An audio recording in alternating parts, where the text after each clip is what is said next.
우리가 주님을 믿는 것은 우리의 가치관이 바뀌는 것입니다. 우리가 주님을 알게 되면 우리가 이제까지 가장 중요하게 여기던 것이 더 이상 이제 중요하지 않게 되고, 이제까지 별로 중요하지 않게 여기지 않던 것들을 중요하게 여기게 되는 이런 가치관의 전환이 일어나게 돼요. 그 사도 바울이 빌립보서 3장에서 말씀한 대로 그가 그 다메섹 도상에서 이제 주님을 만나게 되죠. 그래서 그 영광의 주님을 보고 나서 그가 이제까지 자신이 가지고 있었던 가장 자기에게 중요하게 여겨지던 것들이 더 이상 중요하지 않은 것을 보게 돼요. 자기의 신분, 혈통, 자기 행한 것들이 이게 나에게 있어서 그렇게 중요한 것이 아니구나. 그거를 육체에 신뢰할 만한 것이라 그렇게 얘기했죠. 그러니까 육체구나. 내가 히브리인 중에 히브리인이요, 바리새인이요, 율법으로 흠이 없는 자이지만 내가 이전에는 이것을 가지고 사람들한테 인정받았고 또 나 스스로도 이것을 대단하게 여겼지만 주님을 만나 보니까 내가 이제까지 자랑하던 것, 내가 이제까지 붙들고 있었던 것이 아무것도 아니구나. 말하자면 사람들이 그렇게 귀하다고 여기는 것, 혈통, 신분, 세상의 성취, 그 모든 것이 하나님 앞에 지나가는 것, 풀의 꽃과 같은 것을 보게 되는 것이. 저와 여러분이 주님 만난 가장 큰 증거는 뭐냐면 이제까지 사람들이 그렇게 중요하게 여겼고 나도 그렇게 중요하게 여기던 것이 그렇게 중요하지 않네. 돈이 최고야. 돈이 있어야 돼. 그렇게 사람들이 생각하고 그렇게 열심히 아침부터 밤늦게까지 돈 좀 더 많이 벌려고 그렇게 분주하게 노력하고 돈 많이 벌면 기뻐하고 돈이 없으면 슬퍼하고 돈이 없는 자신에 대해서 안타깝게 여기고 그게 자기의 인생이었는데 주님 만나고 나니까 그렇게 돈이 중요한 게 아니네. 주님 만나기 전에는 사람들이 나를 어떻게 보는지, 나를 인정해 주는지, 칭찬하는지, 나를 비난하는지 이런 게 나한테 너무 중요하게 여겼는데 주님 만나고 나니까 그런 것이 더 이상 중요하지 않다고 여겨지게 되는 거예요. 그래서 고린도 교회를 향하여 사도 바울이 말한 것이 너희의 부르심을 보라. 육체를 따라 지혜있는 자가 많지 않고 능한 자가 많지 아니하고 문벌 좋은 자가 많지 않다. 고린도 교회 성도들이 세상적으로 그렇게 별로 인정받을 만한 것이 없지만, 그러니까 세상적으로 고린도 교회를 보면 별 인정받을 만한 것이 없는 교회였어요. 그런 성도들이었고, 근데 하나님은 그렇게 보지 않았다는 거예요. 하나님 편에서 고린도 교회의 그런 외적인 조건들은 별 볼일 없는 게 아니었다는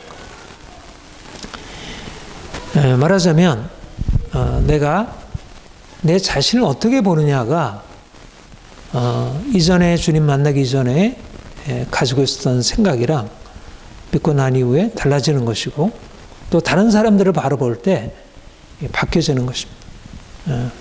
결국은 이 변화가 일어나면 인생이 진정한 삶의 그 아름다움이 주어지기 시작해요.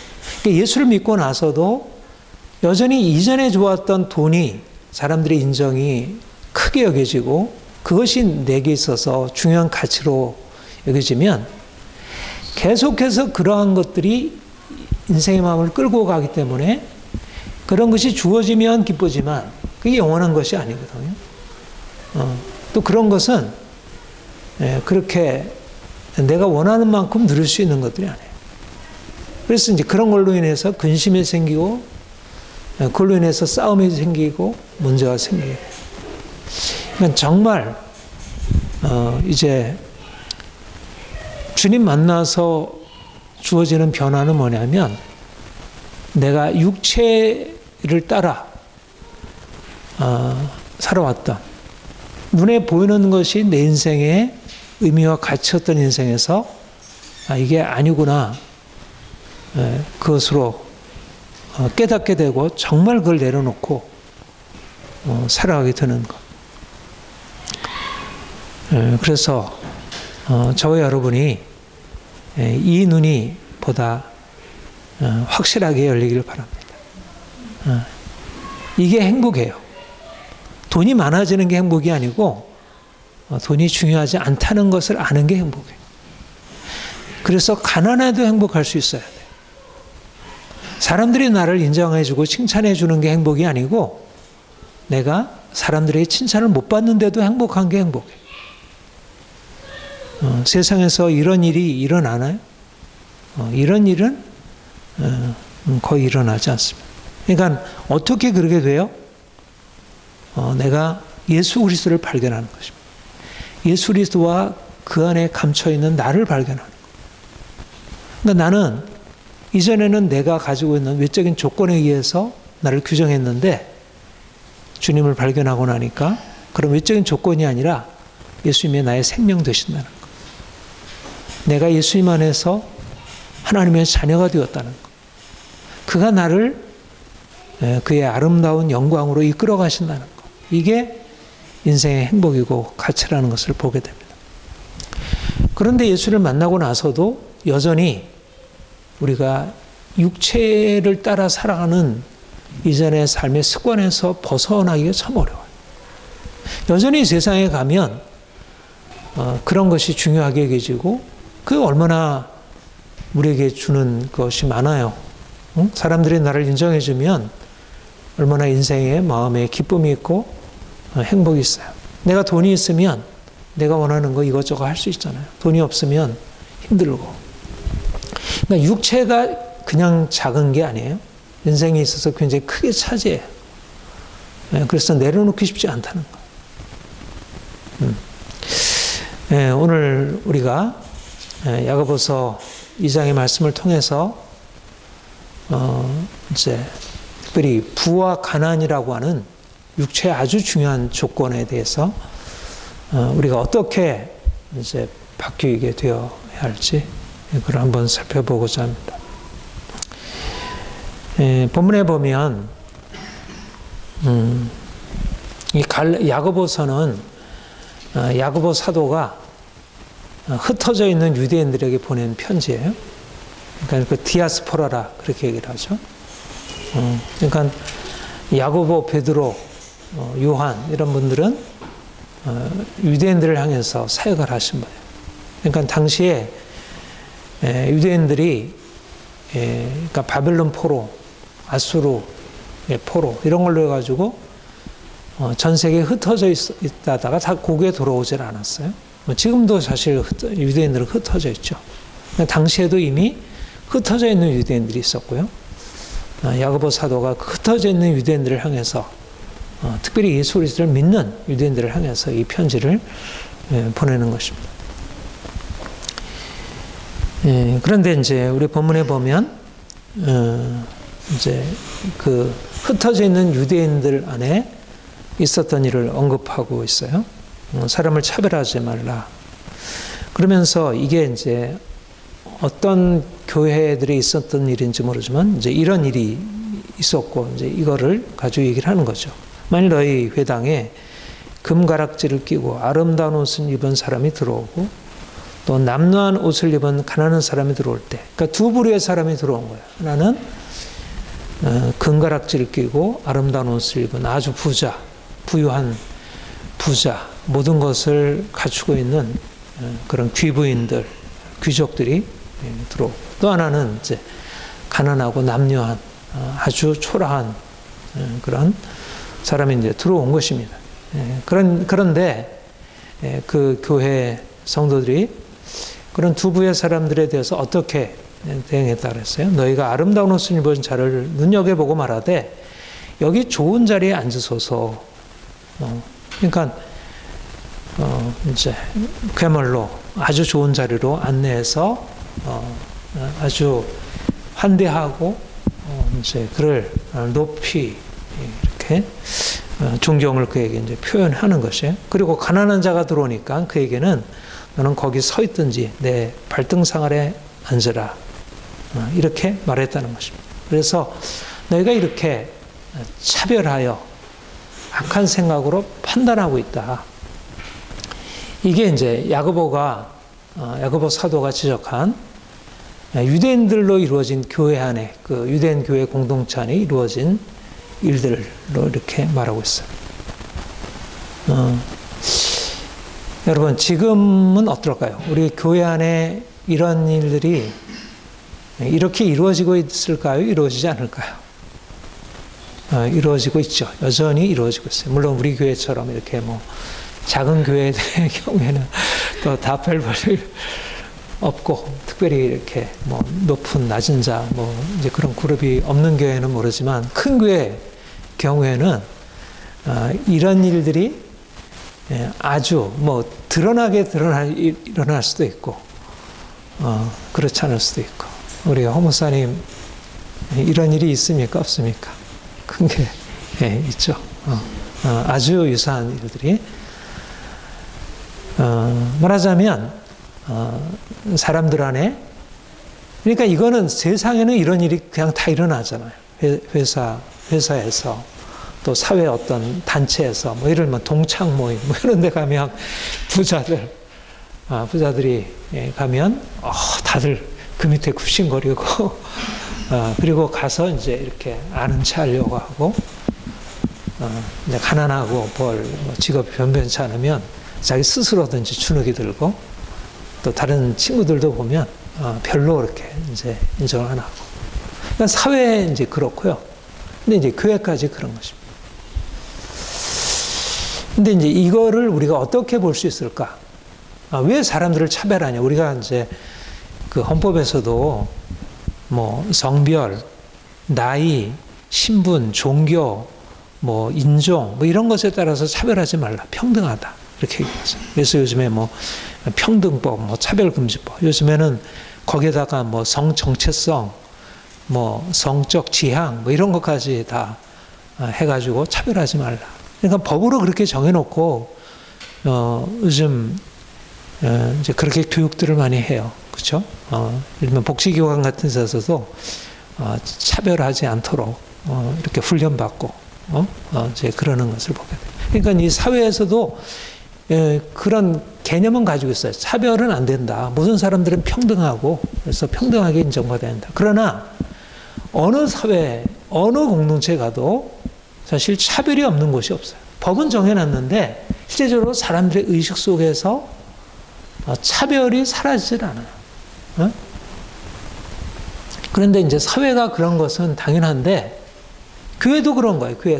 교회도 들어오는데 사회에서 이루어지는 가난한 자와 부자의 차별이 그래도 교회 안에도 그대로 이루어지는 거예요. 돈 많은 사람들은 교회 안에서도 인정받고 사회에서 지위가 높은 사람은 교회 안에서도 동일하게 인정받고 사회에서 별 직업도 없고 가난하고 하면 교회에서 별 인정을 받지 못한다. 이걸 어떻게 평가할까? 이걸 왜 이게 문제가 되는가? 이거는 윤리적으로 이게 문제가 될 수 있잖아요. 우리가 인간관계에서 이게 문제가 되잖아요. 그런데 이게 왜 문제가 될까요? 이걸 어떻게 평가할 수 있을까? 사실 저는 요즘에 말씀을 통해서 이제 뭘 배우게 되냐면, 성경이야말로 우리의 윤리도덕의 아주 근원적인 그 원리를 우리에게 제공해 주는구나. 그걸 깨닫게 돼요.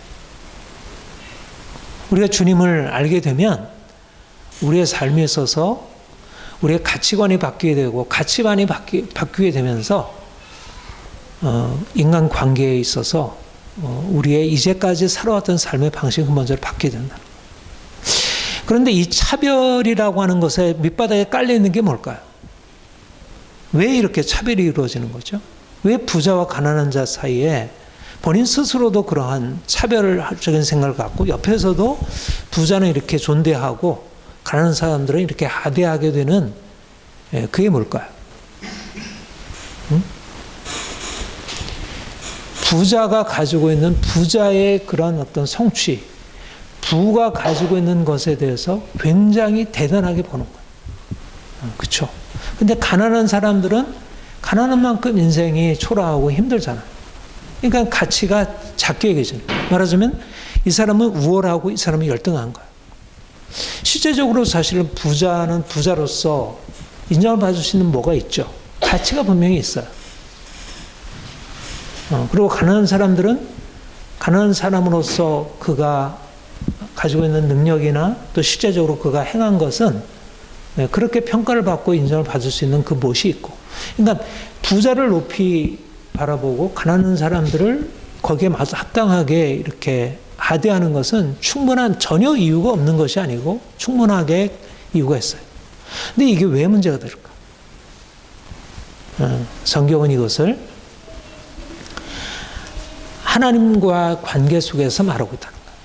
이게 뭐냐면 사람들이 부하고 가난한 것이 분명히 그 안에 가치의 우열이 있으면 사실이지만 그거는 육체에 속한 것이라는 것입니다.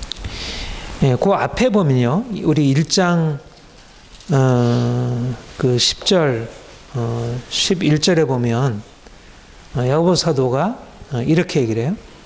부한 자는 자기의 낮아짐을 자랑할지니 이는 그가 풀의 꽃과 같이 지나갑니다. 해가 돋고 뜨거운 바람이 불어 풀을 말리면 꽃이 떨어져 그 모양의 아름다움이 없어지나니 부한 자도 그 행하는 일에 이와 같이 쇠잔하리라. 이게 바로 부함에 대한 성경적인 평가예요. 사람들이 부한 것이 그게 귀한 가치를 가지고 있어요. 그런데 그 가치는 어떤 거냐면 풀의 꽃과 같은 아름다움이라는 거예요. 그것은 분명히 아름다움이지만 그것은 잠깐 있다가 사라져 없어져 버리는 거예요. 그게 영원한 것이 아니고 그게 가장 높은 게 아니에요. 말하자면 주님을 만나기 전까지는 그것을 대단하게 여기고 그것을 모든 것으로 여기게 되지만, 그러나 그것은 잠깐 있다가 없어지는 풀의 꽃과 같은 그런 아름다움에 속한 것이다. 그러니까 사람들이 내가 부하다고 해서 자기의 부를 자랑하고 가난한 사람들을 아무것도 아닌 것으로 여기는 것은 자신이 가지고 있는 부에 대해서 뭔가 잘못 생각하고 있다는 거예요. 그런데 주님을 만나기 전까지는 그게 안 보여요. 내가 부하다는 것은 대단하게 정말 저 높은 곳으로 보이고 내가 하늘 높이 올라간 것으로 보이고, 가난하게 여기는 것은 저 밑바닥에 떨어진 것처럼 보여요. 그런데 하나님 보실 때 사람이 부하다고 하는 것은 그 자체에 가치가 있지만 그러나 잠시 있다가 없어지는 그런 풀의 꽃과 같은 아름다움이고 영광이다. 그런데 그것을 붙들고 그것을 자랑하게 되면, 말하자면 하나님이 만들어 놓으신 피조물, 육체에 속한 것을 내가 자랑하고 신뢰하는 거기 때문에 실제적으로 그것이 내 마음을 차지하게 되면 인생이 거기에 매이게 되고 인생이 그러한 육체에 속한 것에 의해서 끌려다니게 되는 거예요.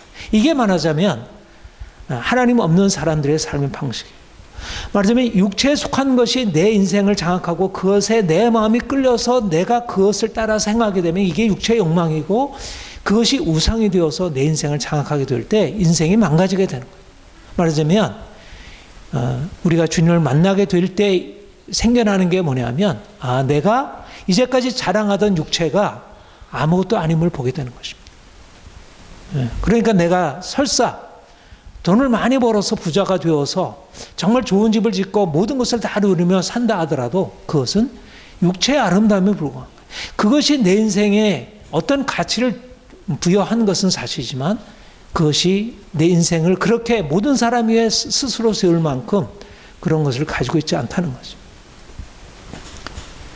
말하자면 주님을 믿지 않는 사람들에게는 이게 보이잖아요. 그러니까 부가 인생의 최고의 목표가 되어서 그것을 얻기 위해서 온갖 것들을 다 내리고 내가 그것을 가지고 있으면서 스스로 자라고 그것이 없으면 인생이 너무나 힘들고 사람들이 그렇게 살아가요. 그런데 주님을 만나게 된 이후에 전혀 바뀌어지는 것입니다. 아, 이게 아니구나. 내가 부자라고 하는 것은 그렇게 큰 것이 아니구나. 하나님이 나에게 이걸 주셨지만 이것은 내 인생에 있어서 그냥 하나님이 주신 선물에 불과하고 정말 내가 자랑할 것은 하나님이시지. 영원하신 그분 하나님을 아는 것, 그것이 내 자랑이어야지 내가 이제까지 붙들고 있는 것이 아무것도 아니구나. 사도 바울이 주님 만나고 난 이후에 자기가 이제까지 육체에 신뢰하던 모든 것들을 이제 발설물로 여기고 그걸 자랑하던 것을 그 해로 여긴 것처럼 주님 만나고 나니까 인생이 내가 이제까지 잘못된 것을 붙들고 살아왔다는 거예요. 육체를 자랑하고 육체를 신뢰하고 살아왔던 인생이 그것이 온전치 못함을 발견하게 되는 것입니다. 말하자면 다른 사람을 차별하고 자기 스스로를 높이거나 그런 부자를 높이는 그런 사람들의 생각, 사고가 이제 온전하지 못한 것입니다. 그러니까 우리 교회 안에 여전히 부자를 자랑하고 스스로 부자는 높이고 부자는 교회에서 존경을 받고 인정을 받는 것은 바로 이 가치관이 변하지 않기 때문에 여전히 세상적인 가치관이 교회에 그대로 들어온 거예요. 큰 교회가 자랑이고 그리고 교회 안에서도 돈 많은 사람들이 자랑이고 사회적인 지위가 있는 사람이 자랑이고 이거는 교회가 주님을 만나지 못했다는 것입니다. 네? 목사님이 내가 큰 교회로 인해서 자랑하게 되면 그것은 목사님이 주님을 제대로 만나지 못한 것이에요. 장로님이 자기가 돈 많이 가지고 있어서 돈 많이 가지고 헌금을 많이 한다고 자랑한다면 그것은 주님을 자랑하지, 그것은 주님을 제대로 만나지 못한 것이라. 그러니까 오늘날 세상적인 가치관이 교회 안에 들어와서 사람들이 세상적인 것을 쫓아가고 있는 거예요. 돈을 쫓아가고 권력을 쫓아가고 세상적인 가치를 쫓아가는 거예요. 풀의 꽃과 같이 지나가는 것을 쫓아가는 거예요. 믿는 사람들도 여전히 그것을 쫓아가고 있는 거예요. 그러니까 교회 안에서도 그것을 가지고 있는 사람들이 인정받고 그것을 가지 못한 사람들은 초라하게 여겨지는, 이렇게 해서 교회가 아무리 교회가 크고 수만 명이 모인다 할지라도 그거는 하나님이 기뻐하는 교회가 아니라는 거예요. 중요한 것은 뭐냐면 가치관의 변화예요. 아, 내가 이제까지 붙들고 있던 것이 아무것도 아니었구나. 사람들이 붙들고 있는 게 아무것도 아니었구나. 바깥에서는 돈이 많은 사람, 권력이 높은 사람, 이런 사람들이 인정을 받고 사회에 가서는 그런 사람들이 높은 자리를 차지하는 게 맞지만, 그러나 교회 안에서는 그런 사람들이 낮아져가지고 그들도 똑같이 인정받는 거예요. 내가 부자라 할지라도 그 부라고 하는 것이 교회 안에서는 가치를 인정받지 못하는 거예요. 하나님 앞에서는 그것은 그렇게 큰 가치가 아닌 거예요. 중요한 것은 뭐예요? 하나님을 아는 거예요. 하나님을 자랑하는 거예요. 내가 부한 자인데 하나님을 알지 못한다면 그는 사실상 진짜가 아니에요. 말하자면 내 그릇은 대단한 금그릇이지만 그 안에 그야말로 잡쓰레기가 담겨있는 것 같아요.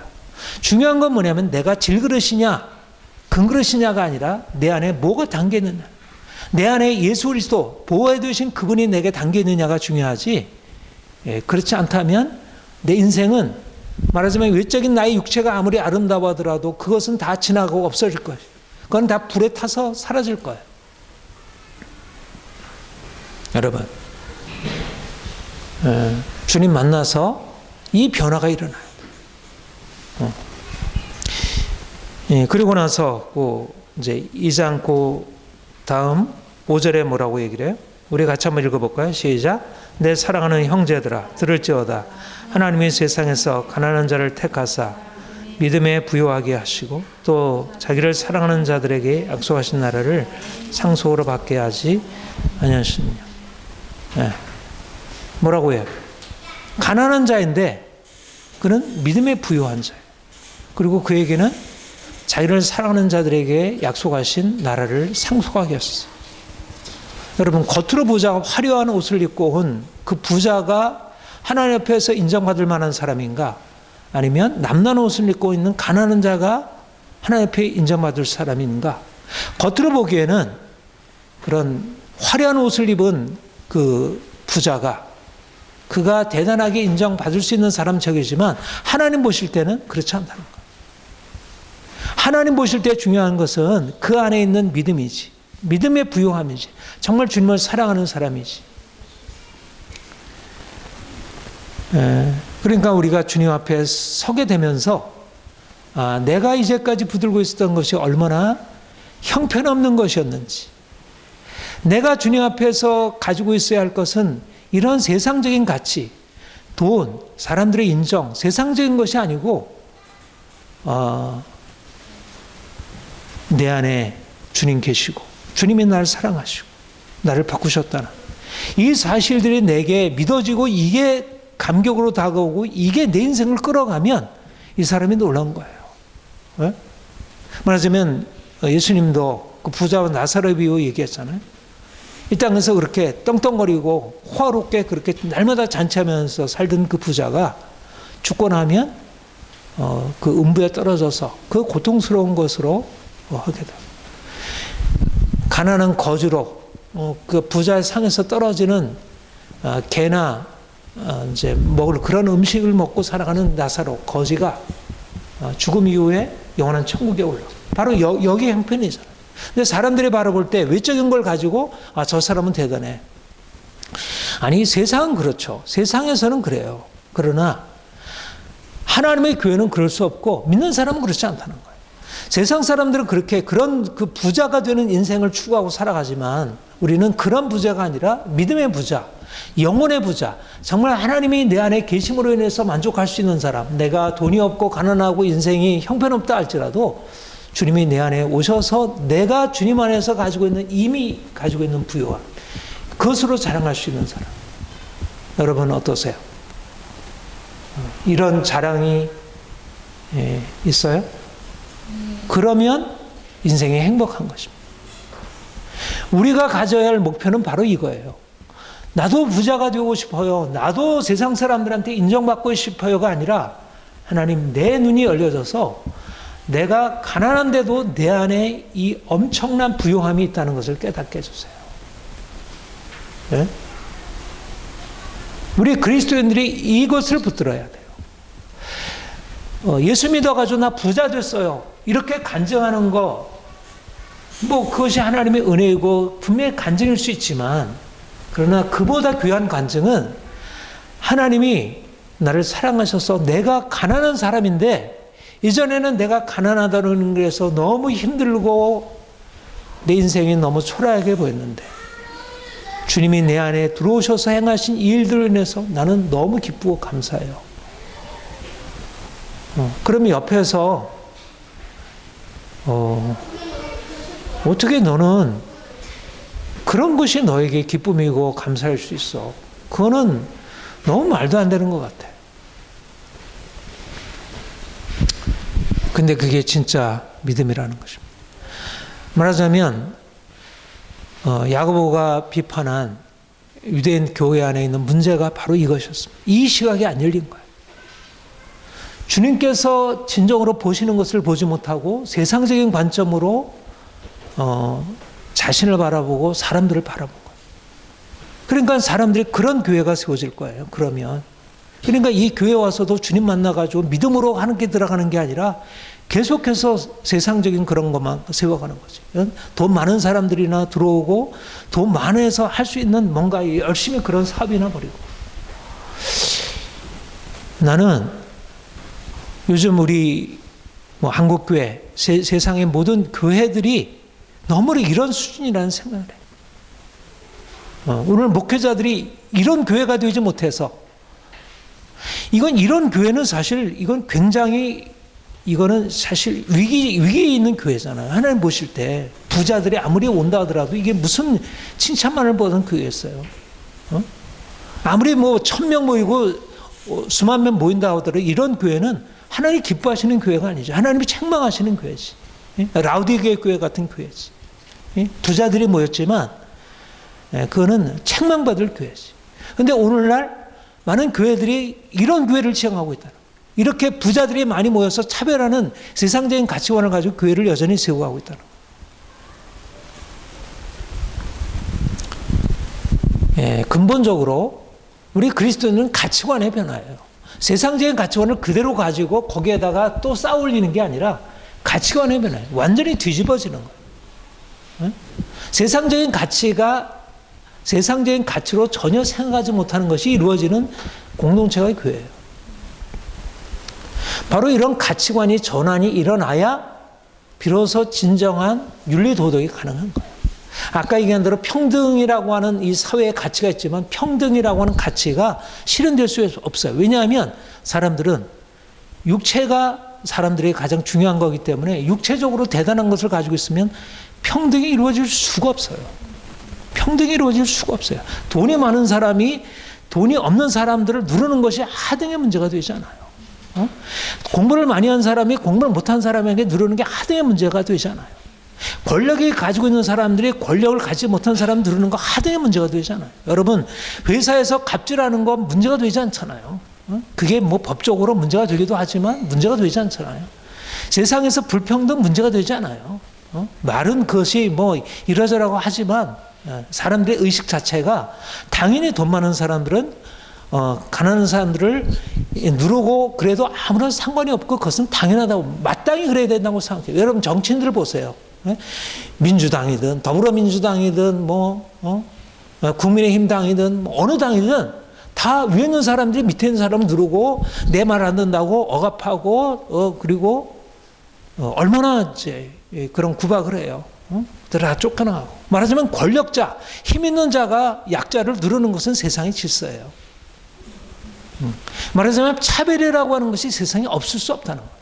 옛날이나 지금이나 아무리 민주화되고서 평등 얘기하고 차별금지법 얘기하지만 세상에서는 차별이 없을 수 없어요. 왜냐하면 육체가 가치가 되면 육체를 따라서 가지고 있는 사람들이 세상을 차별하게 돼 있어요. 다른 사람들을. 그런데 우리가 어떻게 그런 차별이라는 악한 죄에서 벗어나게 될까? 할래나 뭐 할래나 아무것도 아니로되 심는 자나 물 주는 이래가 아무것도 아니로되가 돼야 돼요. 말하자면 육체는 아무것도 아니라는 거예요.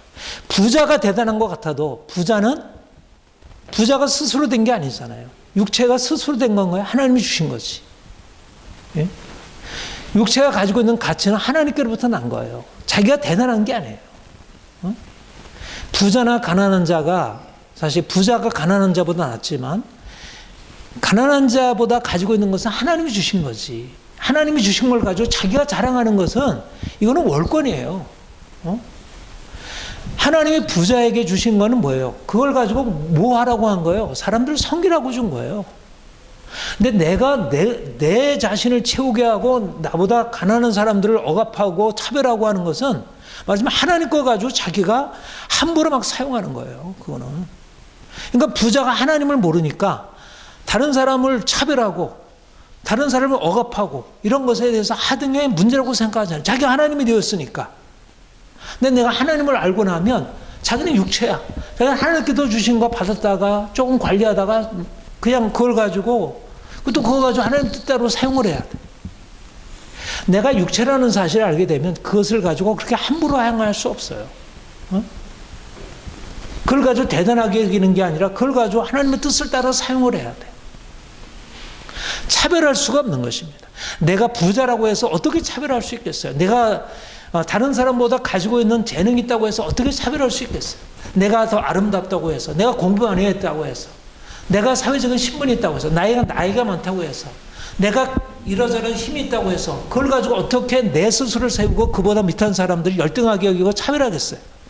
왜 차별하냐면 자기가 하나님의 자리에 올라가 있기 때문에 차별한 거예요.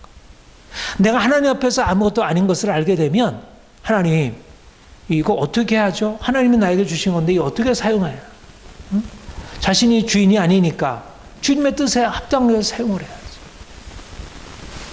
차별한다는 얘기는 이미 교만하다는 거예요. 그렇잖아요. 교만하다는 얘기. 다른 사람을 차별한다는 건 교만하다는 거예요. 말하자면 육체로 살게 되면 결국 다른 사람 위에 자기를 군림하고 다른 사람을 자기의 방식으로 임의로 다룰 수밖에 없어요. 그러니까 하나님을 알지 못하게 되면 인생이 교만하고 사람들과의 관계에 반드시 문제가 생겨요. 여러분들 왜 사람들과의 갈등이 생기고 문제가 생겨나요? 교만해서 그래요. 교만해서. 내가 아무것도 아닌데 어떻게 내가 다른 사람에게 그렇게 함부로 대하겠어요? 하나님 만드신 사람, 우리가 지난번 로마서 14장에도 그렇게 말씀했잖아요. 남의 하인을 함부로 판단하는 너는 누구냐 그랬잖아요. 나는 주인이 아니라는 거예요. 하나님이 주인이지. 내 인생을 내가 가난한 자라고 해서 내가 함부로 대해서는 안 된다는 거예요. 가난한 자 안에도 하나님이 주신 형상성이 있고 하나님이 주신 귀한 것들이 있어요. 함부로 대해서는 안 돼요. 내가 나이 많다고 해가지고 아래에 있는 사람을 그렇게 억압해서는 안 돼요. 내가 남자로 해가지고 우리 가부장적인 옛날의 질서처럼 그렇게 하면 안 돼요. 그거는 하나님의 방식이 아니에요. 그러니까 믿는 사람들은 세상에서 평등 얘기하고 차별하지 말라고 할지라도 세상에서는 그게 이루어질 수 없지만 믿는 사람들에게는 하나님 앞에서 내가 아무것도 아닌 걸 아니까 다른 사람 차별할 수 없는 거예요. 저는 요즘에 그 하나님과의 관계 안에서 이런 생각을 하게 돼요. 야, 하나님 앞에서 내가 아무것도 아닌데 내가 너무 나 자신을 이렇게 내세우고 살아왔구나 라는 생각을 하게 돼요. 이건 하나님 앞에서 그렇고요. 사람들에 대해서도 그래요. 내가 가지고 있는 나이, 내가 가지고 있는 지식, 내가 가지고 있는 경험, 내가 가지고 있는 다른 사람보다 나은 거, 그건 하나님이 주셨잖아요. 내가 그걸 가지고 뭘 이렇게 행사하겠어요? 응? 사도 바울이 고백한 대로 아볼로는 나는 심었고 아볼로는 물을 주었을 때 하나님은 자라나게 하셨나니 심는 이나 물진이나 아무것도 아니로되 오직 자라나신 하나님뿐이니라. 하나님뿐이 되면 내가 심었다는 것, 내가 심는 자라고 하는 사실이 그렇게 대단해 보이잖아요. 내가 다른 사람보다 나은 걸 가지고 있다는 게 그렇게 대단해 보이죠. 이거 왜냐하면 하나님이 주신 거니까. 그건 내 게 아니니까. 내가 다른 사람 위에 자기 자신을 스스로 내세울 만한 것은 아무것도 없어요. 그거는 하나님이 나에게 주신 책임이고 소명이지.